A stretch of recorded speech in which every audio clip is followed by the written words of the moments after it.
Welcome to the Indiana Department of Education's presentation on student engagement and check for understanding.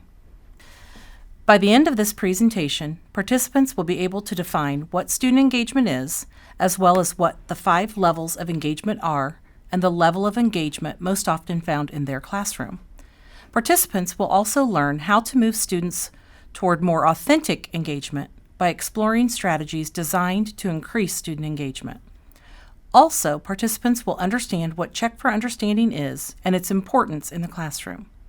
Finally, participants will be encouraged to examine their own lesson plans to find ways to embed these strategies within them.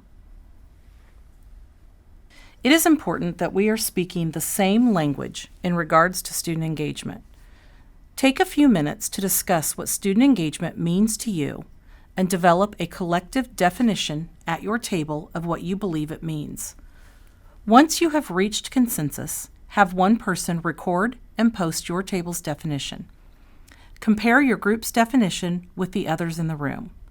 Try to combine everyone's thoughts into one definition. Take a moment to read this definition from the Glossary of Education Reform. How does your table's definition compare? Talk with your table about what your thoughts are. Can you add any part of this definition to the definition that you just created? Did you realize that there are 5 different levels of engagement? It is often assumed that a student is either simply engaged or unengaged. It is eye-opening to learn that there are so many levels and that students can move throughout the levels as the day progresses, depending on the activity required of them. Most students tend to fall in either the ritually compliant category or the passively compliant category, but not the authentically engaged category. Students who are authentically engaged are driving their own learning forward.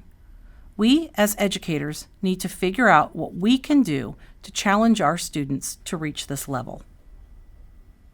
Just like our students, our classrooms also fall into categories of types of engagement. The ultimate goal is the engaged classroom, in which all students are driving their own learning and collaborating with others. The compliant classroom is an environment in which students are working to please the teacher. They complete the assignment, but rarely do anything extra. Finally, there is the off-task classroom. Students are completely unengaged and/or rebellious, which requires a lot of teacher intervention. Take a moment to do some assessing of your classroom. Thinking about your classroom on a typical school day, how would your classroom be described in regards to these 3 categories? After some honest reflection, it may be necessary to acknowledge that your classroom is not as engaged as you once thought. Educators often believe that because students are relatively quiet and appear to be on task, that they are engaged in their learning. However, it is more often the case that they are simply compliant, meaning that they are doing what has been asked of them, but nothing extra. This is not necessarily a bad thing, but our goal should be to have our students taking more ownership in their learning. This video is meant to spark ideas in educators regarding what is possible with our students, how to move students past engagement to empowerment. It is our hope that this video will spark an idea for you. After the video concludes, take some time at your table to talk about what caught your attention in the video. How do we increase student engagement may be the million-dollar question in education. There is no one right answer.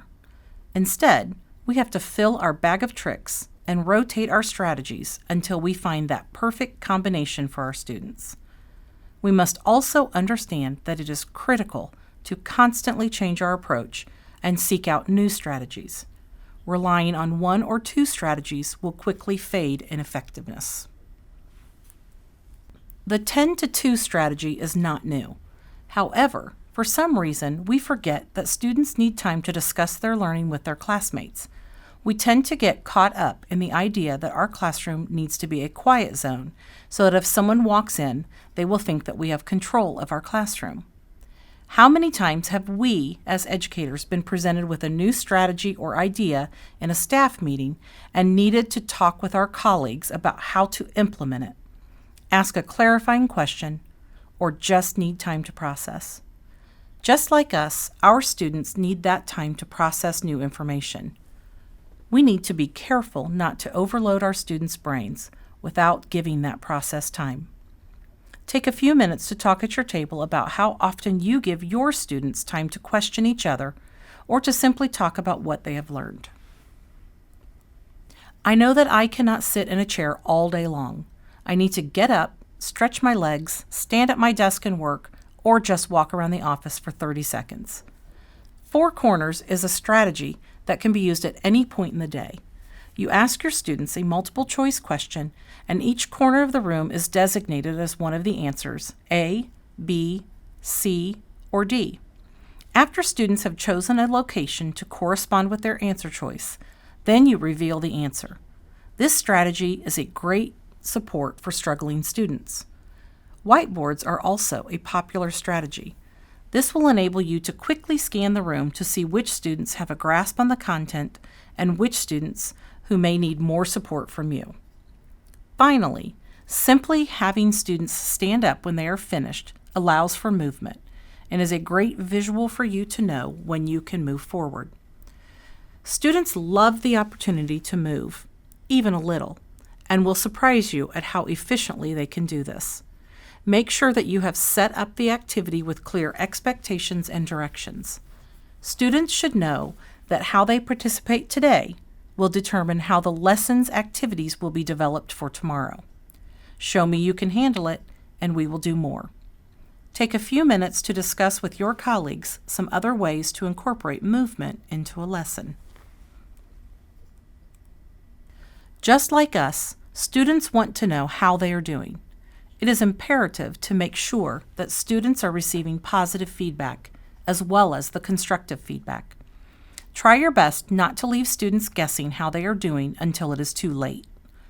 Brainstorm at your table how you could provide that feedback to your students. Share out to the whole group some ideas of how to make frequent feedback a reality. Before putting any students on the spot, it is imperative to give students that think time.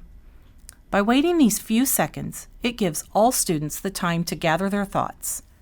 If you call on a student who does not know the answer, make sure that you circle back to that student to make sure that any confusion has been cleared up and to reiterate that there is no opting out. There is more than one way to call on students, but it is important to change up how you do it to keep it fresh. Here are a couple of ideas. Names on sticks is a classic way to randomize the order in which students are called on in class.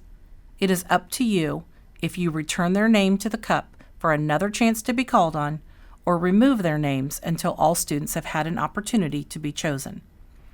Remember, when a student's name is removed, he will be less likely to actively participate in the activity. The Wheel of Names is a fun way to randomly select students. You simply type in the names of your class, click on Spin, and wait to see which name the wheel chooses. Again, you have the option of keeping the name on the wheel or removing it. Also included is a link to a list of randomizing techniques. What other ways can you think of to accomplish this? The 3-2-1 method is a great exit ticket strategy. While this strategy does take a little more time and is not suitable for use every day, it does have the ability to gather a lot of information. This can help you prepare for a follow-up lesson, small groups, or to know where to go with a student during individual conferencing. How could you see using this in your classroom? Share at your table some ideas. When you are finished, have each table share out some of the new ideas. This is a great strategy because it allows for a check of the content, movement, and interaction between students who do not normally interact. While it does require a little prep time, you can save the activity by putting all of the pieces in a baggie with a label for future use. Yes, this activity is often believed to be a strategy for the lower elementary grades. However, it is possible to up the rigor by asking students to find 2 people who have the acceptable answers to the math problem they are holding, or the three details and main idea of the paragraph. The possibilities are endless. You can also differentiate the activity by having pieces fit together like actual puzzle pieces. This will provide extra support for students who may need it. What are some other topics that would lend themselves to a matching activity? Check for understanding is a critical step in the teaching and learning process. It is part of formative assessments that allow teachers to identify learning goals, provide students feedback, and plan future instruction based on students' errors or misconceptions. If a student did not grasp a concept the first time, it will not do anyone any good to continue teaching using the same method. Rather, it is imperative to look at what is holding the students from moving forward with their understanding of the learning target and adjust the instruction to clarify the information for them in a manner better suited to meeting their needs. It is essential to understand if the student did not learn or grasp the concept because they made a mistake, or if they have a different interpretation of the information. Mistakes occur because the student did not attend to details, but it is usually easily corrected when pointed out. Also, you have typically observed the student being successful prior to the mistake. A misconception is an entirely different type of error. When a student has a misconception, he typically does not have the knowledge needed to understand the skill. Even when the mistake is pointed out, the student is unsure how to correct it. Identifying and confronting misconceptions is an important part of the learning process to move the student forward in his learning. Why should teachers take the time to check for understanding? By slowing down at key points in a lesson, teachers are able to address mistakes or misconceptions as they are revealed, provide focused instruction based on specific needs, provide guided instruction based on assessment information, and provide independent learning time or stretching as they prove they are ready. In other words, Check for Understanding allows teachers to provide students the support they need as individuals, not as a group. Let's examine some easy and effortless ways that you can check students' understanding. Students can store one of these check marks at their desks, or you could pass them out when needed. The check marks simply provide a visual reminder of key questions you want the students to remember when reading or studying. They can be used with a partner or individually. At whatever stopping points you have predetermined with your students, your class will stop and discuss the question stem or talking points on the check mark. You could also add a written component if you wish. This strategy reiterates to your students the importance of monitoring themselves for understanding and not waiting for someone else to do so. Thumbs up, thumbs down is a very quick way to have students answer a question by holding their thumbs up if they understand or down if they are confused, so that you can take a quick scan of the room and gauge everyone's understanding. Students should be encouraged to hold their fists in front of their chests for privacy. Exit tickets are an excellent way to gauge each student's understanding of the information covered in a lesson. Exit tickets can be used in many formats. It could be as simple as a Post-it note in which students write their answer to a question posted on the board, to a formal page as shown here, or a digital form. The key is to tailor the ticket to be useful and friendly for you and the students. Exit tickets should not require you to give up a great deal of teaching or work time to fit in. The goal is to obtain a quick check of where your students are in their understanding of the topic being covered. The exit tickets can be quickly sorted by levels of understanding for groupings for the next instructional time you are together. Talk at your table about what you require in an exit ticket. How do you use the information gained from your exit tickets? How often do you use exit tickets? Share out with the whole group when finished. Students love to write on whiteboards, so why not utilize them as part of your lesson? You can flash up one quick lesson, have your students write a response, and hold up the whiteboard in the air for you to see. This enables students to be actively engaged in the lesson, and you can quickly pick out the students who are not readily participating. A helpful hint is to have students bring an old sock to use as the eraser for the whiteboard. These can also store the marker in them for safekeeping. Additionally, desktops make a great whiteboard writing surface as well. The four-finger rating is very similar to the thumbs up, thumbs down, but students give themselves a finger rating regarding their understanding of the question asked. Again, it is encouraged for students to hold their hands in front of their chests for a more private answer. It is also important that students understand the importance of answering honestly. Tell your students, "This helps me as the teacher understand how to best help you. I am not grading or judging you." It is also important to stop every once in a while to have the students answer an open-ended question. Open-ended answers allow you even more of an insight into a student's thinking or process. After they finish, they could share the answer with a partner, or they can just turn them in to you. Rally Robin is an effective strategy because it utilizes questions that may have more than one right answer. Students may also help each other add more detail to answers to make them more complete, or they can help each other with vocabulary words. How many times have we said that students learn best from each other?